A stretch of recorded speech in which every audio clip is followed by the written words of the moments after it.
हमारे यहाँ एक नेताजी अभी चुनाव प्रचार के समय आए, बाहर से ही चिल्लाए, बोले इस बार हम लोगों को फिर से वोट दीजिए, विकास होगा, इस बार हम लोगों को फिर से वोट दीजिए, विकास होगा। तो अंदर से एक भाभी निकल आई, बोली नेताजी झूठ मत बोलिए, पिछले बार भी आप बोल गए थे कि विकास होगा, लेकिन विकास नहीं हुआ था, पिंकी हुई थी। दिक्कत होती। तो मैं जिस कवि को बुला रहा था, ये अमित शुक्ला, रीवा का कवि है, अद्भुत कवि। इधर ये के अग्निहोत्री जी, शुद्ध पंडित जी, कवि सम्मेलन जब नहीं चलते तो पोथी पत्रा देख के ही काम चला लेते हैं। पंडितों में ये गुण होता है। अमित शुक्ला पहुंचा, अग्निहोत्री जी के चरण पकड़ लिए, बोले गुरुजी हमें भी ऐसी जुगाड़ बताओ जो जब कवि सम्मेलन न चले तो पोथी पत्रा पढ़ के भविष्य देख के 1000-2000 ऐंठ लिया करें। तो इन्होंने उनको मंत्र दिया, बोले देख रे, और ये ऐसे आदमी है कि दुनिया में मतलब मुर्दा भी अगर इनको दिख जाए तो उसे भी ज्ञान दे देंगे, अद्भुत व्यक्ति हैं। तो अमित शुक्ला को इन्होंने मंत्र दिया कि कोई खास नहीं करना है, तू देख एक काम करना, बाजार जाना और वहां से 15 बांस के लट्ठ खरीद लाना और लट्ठ ले जाके घर के कोने में रख देना। पहले दिन जैसे ही पड़वा शुरू हो, महीने का पहले दिन उठा के वो लट्ठ दूसरे कुन्ने में धर देना, और जो कोई पूछे कि आज कौन सी तिथि हो गई, बस लट्ठ गिनना, बोले आज पड़वा है, दूसरे दिन दूसरा उठा के रख दे, कोई पूछे आज कौन सी, बोले 1 2, बोले आज दूज है, फिर 3 रख दे, ऐसे करके इसने धंधा सीख लिया। अब जौन सा दिन गुजरे, इसने 8-10 जैसे 10 लट्ठे इकट्ठे, किसी ने पूछा अमित भाई आज कौन सी तिथि हो गई, तो अगला गया लट्ठ गिने 1 2 3 4 5 6 7 8 9 10, बोले आज तो 10वीं है। अब इसका धंधा चल निकला। ये बात नीरज को पसंद नहीं आई। नीरज पांडे ने कहा ये तो फोकट में ही कमा रहा है, मैं तो अकेला कवि सम्मेलन से ही कमाता हूँ, ये तो दूसरे भी तिथि और भविष्य बता के भी कमा रहा है। तो एक दिन अमित शुक्ला गया कवि सम्मेलन में, नीरज गया कमरे में और सारे लट्ठ गड्ढमड्ढ कर दिए। अमित शुक्ला भाई कॉन्फिडेंस में आया और नीरज जैसे ही कमरे में घुसा, नीरज भाई सामने से आ गया, बोले अमित भाई आज कौन सी तिथि हो गई। तो अमित भी कॉन्फिडेंस में एकदम कमरे में घुसा, तो कमरे के अंदर देखा सारे लट्ठ गड्ढमड्ढ। अगला कॉन्फिडेंस में निकला, नीरज बोला आज कौन सी तिथि हो गई। अमित बोला भाई आज तो घपड़ चौथ हो गई है। तालियां कमजोर है, तालियां अगर तगड़ी बजाओगे तो ऐसे घपड़ चौथ वाला ये कवि है, रीवा मध्य प्रदेश से हमारे बीच में आया है, अद्भुत कवि है, पहली बार आप सुनेंगे। लेकिन एक शायर लिखते हैं कि नई नई आंखें हो तो हर मंजर अच्छा लगता है, कुछ दिन शहर में घूमे लेकिन अब घर अच्छा लगता है, और मिलने जुलने वालों में तो सारे अपने जैसे हैं, जिससे अब तक मिले नहीं वो अक्सर अच्छा लगता है। तो ये पहली मुलाकात है, बहुत बहुत स्वागत अमित शुक्ला। इधर पंडित के बारे में इतना कुछ बता रहे हैं, उधर बार बार डोंगे से कोई कुछ देख करके निकलता है, कोई काफी लेके निकलता है। आदरणीय लोकेश भैया, ब्राह्मण के बारे में ये बता रहे थे, मैं भी कुछ बताऊंगा। यकीन मानिए विधायक जी, ब्राह्मण को मारना हो तो गोली कभी मत मारिए, उसको डंडे से कभी मत मारिए, ब्राह्मण को सामने खड़ा कर दीजिए और उसके सामने खूब खाइए पीजिए, ब्राह्मण कुंठा से मर जाएगा। तालियां जोरदार पीछे तक बजाएं आपके आनंद। बहुत बढ़िया। हल्के में मत लीजिए, आनंद के साथ रहिएगा, 10-15 मिनट शुरू कर दीजिएगा हमको मजे के साथ। ये मनोज भैया हमको दरअसल अब हमारे बारे में बता रहे थे, अब आप सुनिए। हमको निमंत्रण में लेके गए थे मनोज भैया, यकीन सच बता रहे इंजीनियर साहब, आप जरूर सुनिए। आप इंजीनियर साहब आप व्यवस्था मत बनाइए, अब सब बन जाएगी। इंजीनियर साहब आप बिल्कुल अब ध्यान दीजिए, कोई दिक्कत नहीं, सब व्यवस्था बन जाएगी। आपने बना दी है, अब बिगाड़ते रहने दीजिए, आप परेशान मत हुइए। आप यकीन मानिए इंजीनियर साहब, मैं रोज कार्यक्रम में जाता हूं लेकिन जितना खुश कभी नहीं होता जितना खुश आज मैं आपके कार्यक्रम में हूं। इसका कारण है, मजाक की बात नहीं है पवन भैया, मैं आपने इंजीनियरिंग की, आप इंजीनियर बन गए इंजीनियर साहब, मैं भी सौभाग्य से इंजीनियरिंग किया हूं, लेकिन मैं इंजीनियर नहीं बन पाया।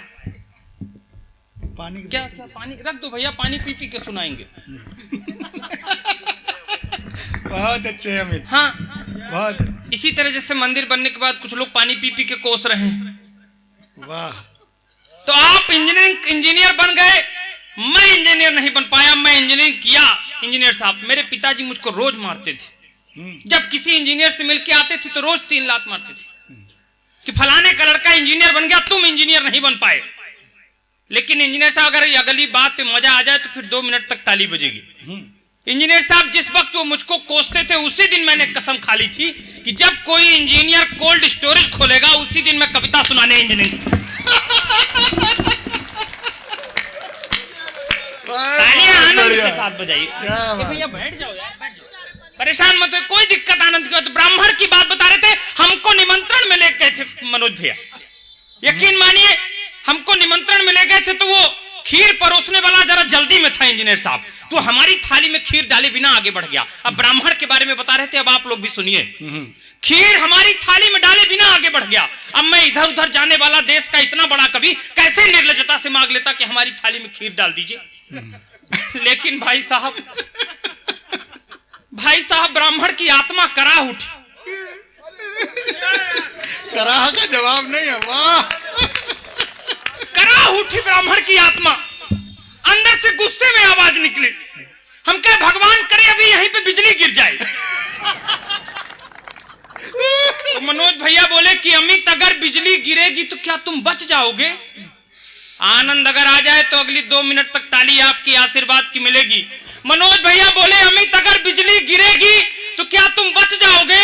हम बोले भैया जब हम खीर से बच गए तो क्या हम बिजली से नहीं बच जाएंगे? मस्ती के साथ। क्या बात है।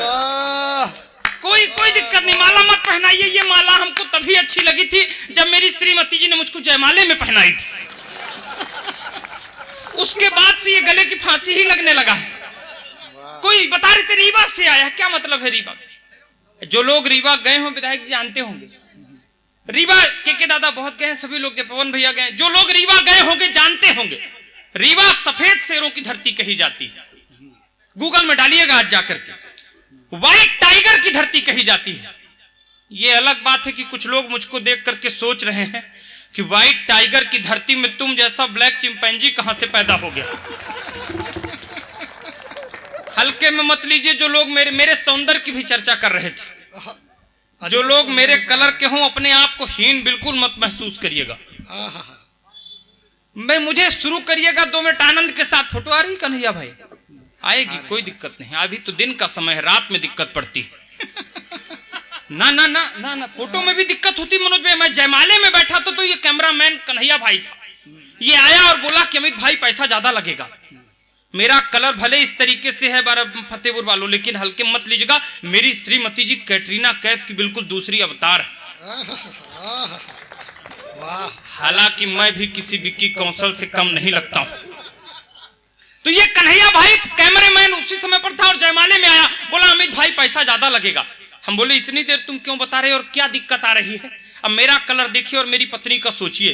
हम कहे इतनी देर क्यों बता रहे हो कि पैसा ज्यादा लगेगा? बोले अमित भाई कैमरे में हमारे टेक्निकल प्रॉब्लम आ रही है। हम बोले क्या दिक्कत है? बोले भाई कैमरे की ब्राइटनेस बढ़ाता हूं तो दुल्हन की फोटो गायब हो जाती है।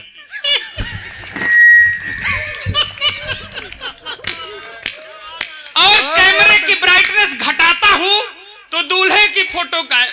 तालियां जोरदार पीछे तक बजे आपके आनंद। रीवा से बता रहे थे आया है, मेरे सौंदर्य की चर्चा। हल्के मत लीजिए। कवि सम्मेलन यात्रा के लिए मैं रास्ते से जा रहा था, रोहित भाई सुनिए और पीछे तक शुरू करिएगा। कवि सम्मेलन यात्रा के लिए मैं रास्ते से जा रहा था, एक आदमी मुझे देखकर गाड़ी रुका रहा था। मैंने पूछा कौन है आप, मुझसे क्या चाहते हैं माई बाप? बोला भाई आप बिल्कुल ना हो हैरान परेशान, बस ये बताइए 9 दिन के लिए खाली है क्या श्रीमान? 9 दिन के लिए। मैंने कहा क्या प्रयोजन है तेरा, सच सच बता 9 दिन तक तू करेगा क्या मेरा? बोला भाई हम लोग नवरात्रि उत्सव करने वाले हैं, अपने गांव में माता जी की झांकी रखने वाले हैं। हम लोगों ने टेंट पांडाल की पूरी व्यवस्था बना ली है, माता जी की मूर्ति भी मंगा ली है, लेकिन पूरी कोशिश के बाद भी पांडाल नहीं खिल पा रहा है। नजर चेहरे से मत हटाइएगा फतेहपुर वालों, पूरी कोशिश के बाद भी पांडाल नहीं खिल पा रहा है। और दुर्गा जी के नीचे जो राक्षस लेटा रहता है वो हमको नहीं मिल पा रहा है। बहुत बढ़िया। आनंद के साथ रहिए भाई, बहुत मस्ती बढ़िया। के साथ रहिए, कोई बात क्या बात, क्या बात। मस्ती के साथ रहिए, कोई दिक्कत वाली बात ही नहीं। मैं इसी तरह की धार्मिक टाइप की कविताएं सुनाऊंगा। परेशान मैं विधायक जी आप बैठिए, इसलिए ये लोग राजनीति की बातें करने में डर रहे हैं। मैं इसलिए नहीं डरूंगा क्योंकि मेरा क्या, मैं तो पढ़ के निकल जाऊंगा, इन लोग को दिक्कत होगी। मैं मध्य प्रदेश, हम लोग ताजी नई सरकार बना के भी लौटे हैं, मजाक की बात नहीं। एक बार विधायक जी, एक बार चुनाव से निपट के आइए तो ऐसा लगता है जैसे कुंभ नहा के आ गए। मजाक, परेशान रहता है आदमी, तरह तरह के प्रलोभन आते हैं। हमारे यहाँ एक नेताजी अभी चुनाव प्रचार के समय आए, बाहर से ही चिल्लाए, बोले इस बार हम लोगों को फिर से वोट दीजिए, विकास होगा, इस बार हम लोगों को फिर से वोट दीजिए, विकास होगा। तो अंदर से एक भाभी निकल आई, बोली नेताजी झूठ मत बोलिए, पिछले बार भी आप बोल गए थे कि विकास होगा, लेकिन विकास नहीं हुआ था, पिंकी हुई थी।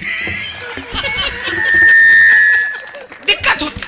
एक नेताजी और आए, मैं नाम नहीं बताऊंगा, नहीं आप लोग समझ जाएंगे कि मैं आदरणीय श्री दिग्विजय सिंह जी के बारे में बात कर रहा हूं। नहीं, नाम नहीं बताना चाहिए। बाहर से आके बोले क्या समस्या है आपके यहाँ? हम कहे साहब मोदी जी की सरकार है, कोई समस्या नहीं हमारे यहाँ, सड़क है, पानी है, बिजली है, सब है हमारे यहाँ। केवल एक दिक्कत है, हमारे गांव में शमशान नहीं। कोई बुजुर्ग जब गुजरता है तो बड़ी दिक्कत होती है, शमशान नहीं है हमारे यहाँ। नेताजी और खतरनाक थे, बोले इस बार हम लोगों को वोट दीजिए, एक एक घर में शमशान बना देंगे। आनंद के साथ। बहुत बढ़िया हमें। कोई दिक्कत। अच्छा सुनील भैया, नेता तो नेता, मतदाता और खतरनाक होता है, वोटर और खतरनाक होता है। सुनील भैया, हमारे यहाँ 17 तारीख को एक आदमी वोट डालने गया तो मशीन के सामने 3 मिनट तक सर ठोकता रहा। तो अधिकारी चिल्लाने लगा, बोला क्या सोच रहे हो 3 मिनट से? बोले नहीं सर, सोच नहीं रहा हूं, दरअसल रात को जो एक बोतल दे गया था उसका चुनाव चिन्ह याद नहीं आ रहा है।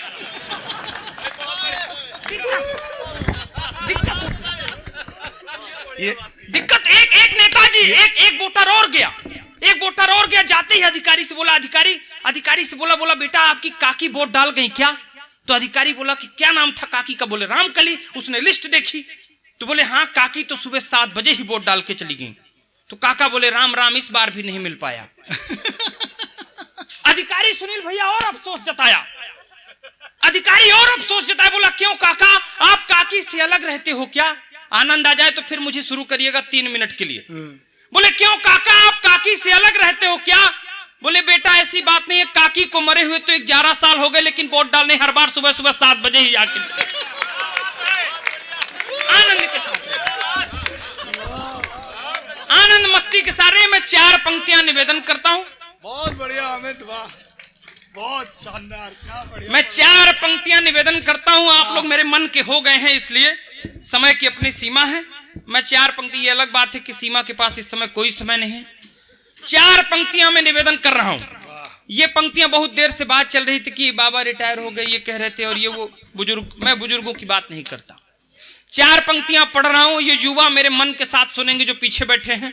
बुजुर्ग अगर ना सुन पाए तो दिल पे पत्थर रख के सुनेंगे।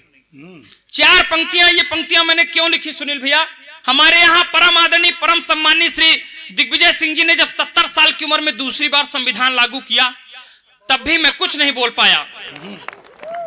परम आदरणीय श्री अनूप जलोटा जी ने जब 68 साल की उम्र में दूसरी बार हारमोनियम खरीदा, तब भी मैं कुछ नहीं बोल पाया। लेकिन अभी कुछ महीने पहले जब आदरणीय आशीष विद्यार्थी जी ने 61 साल की उम्र में दूसरी बार नई कॉन्वेंट स्कूल में एडमिशन लिया, तब आहत कुमारी युवा महासंघ की तरफ से 4 पंक्तियां निवेदन कर रहा हूं। मन के साथ संभालिएगा, आनंद के साथ सुनिए। कि लड़कों से ज्यादा ब्याह बूढ़ों के जो हो रहे हैं, देश के कुंवारों में भी द्वंद्व होना चाहिए। कुंवारों, मन के साथ सुनना, मैं कुंवारों का राजा राम मोहन राय हूं। मन के साथ, लड़कों से ज्यादा ब्याह बूढ़ों के जो हो रहे हैं, देश के कुंवारों में भी द्वंद्व होना चाहिए। और कामिनी का मोह कोई भावरों को जो फंसा ले, फूल में नया मकरंद होना चाहिए। रोज नई सुंदरी जो बूढ़ों से विवाह करे, नहीं ऐसा कोई छल छंद होना चाहिए। आखिरी पंक्ति में ताली इतनी बजे कि कल लखनऊ से ये कानून पास हो जाए कि रोज नई सुंदरी जो बूढ़ों से विवाह करे, नहीं ऐसा कोई छल छंद होना चाहिए, बाल ब्याह जैसी कुप्रथा तो बंद हो गई है, वृद्ध ब्याह भी तो अब बंद होना चाहिए। माइक सच में डिस्टर्ब।